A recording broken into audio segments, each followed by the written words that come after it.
Our next game today is called Mosaic, and it is an area game. So you're going to need to put on your multiplication thinking cap and get some strategies in your head about how you're going to solve and win this game. You're going to need to play this game centimeter graph paper, and you should have received 2 sheets of those in your kit.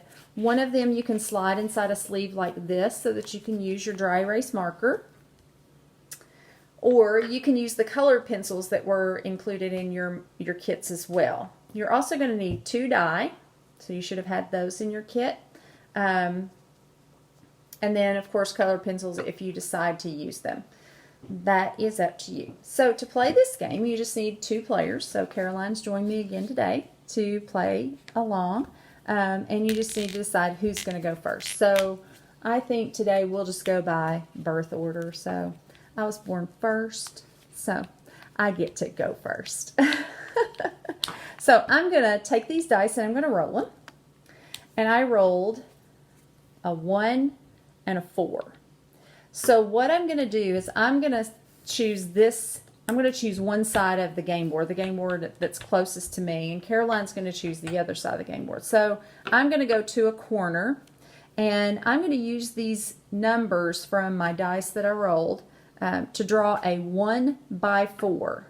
So that means that I'm going to have 1 row of 4 centimeter squares. Okay, so here is my 1 by 4 in the corner. I'm going to label it 1 by 4. And if you're doing this as a dry erase activity, inside of this square I'm going to put an S just so that later on when it starts getting really, S stands for Sandy because that's my first name. Later on when this starts getting really full of squares, then we're going to need to be able to determine which squares are Caroline's squares and which squares are my squares. And later on in the game, after the game has ended, and we'll talk in a few minutes about how the game ends, we'll add up the areas of our squares, and whoever has the highest number or the highest sum will win. So I'm going to give Caroline a turn so you can see what that looks like. Okay. I got a 6 and a 1. Boy, that 1 is just sticking out. What was that? I don't know. Wow.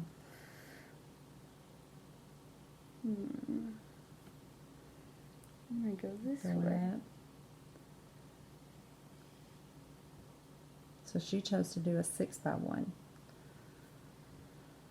I don't know where to put my 6. Yeah, put your 6 up there. And anyone. These areas, when you have just a 1, are really hard to. So she actually went to the bottom corner, and she drew her array up. Okay, so she has a 1 by 6. All right, I'm going to roll the dice again. This time I rolled a 2 and a 2. So I'm going to draw a 2 by 2. Now, one of the rules of this game is that my next square must join the square that I drew the first time. So I'm going to have I use a common side. So I'm going to draw a 2 by 2 right here. And I'm going to label it 2 by 2. And I'm going to put an S in the middle. Okay, so see how my 2 by 2 square touches my 1 by 4? And I labeled it with my initial. Okay, so here's our game board so far. Okay. I wrote a 4 and a 3. A 4 by 3 or a 3 by 4.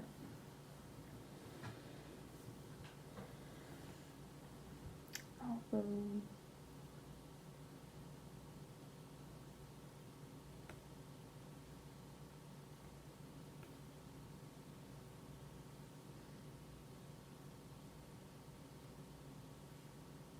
Okay, so notice she followed the instructions. She had to touch her former square, okay, and she had to have a common side, and then she's labeled it a 4 by 3, and then she put that C in there so that we know that it's hers. And so play is going to continue between she and I. We'll just keep rolling the dice. This time I rolled a 3 by 3, my 3 by 3 must touch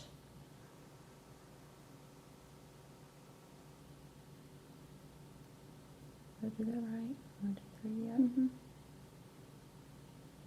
Okay, it has to be touching the former square.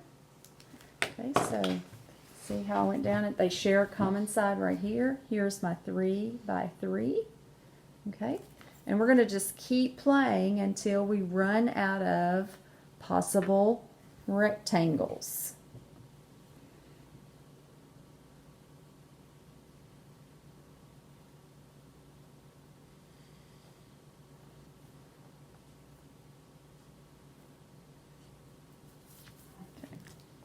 Let's wait. We'll do one more round and then.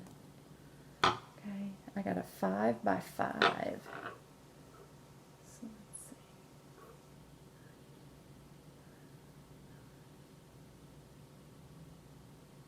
1, 2, 3.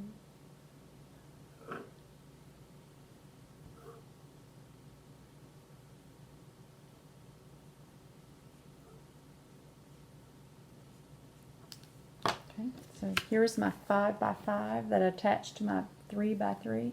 And so what you're going to notice is see how we're closing in. We're getting closer and closer. And we're going to run out of rectangles to make. Roll one more time.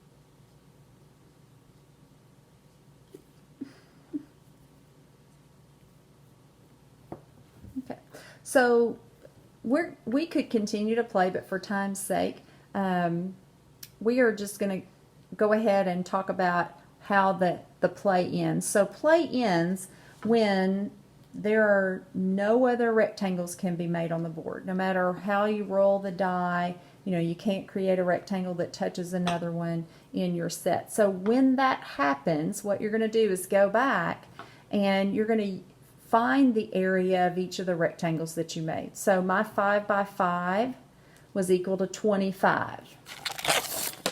So I'm going to write that number down because 5 times 5 is 25. And then I look back at my 3 by 3, and its value is 9 because 3 times 3 is 9. And then my 2 by 2 is 4. And then my 1 by 4 is 4. And I'm going to find the sum of all the areas. So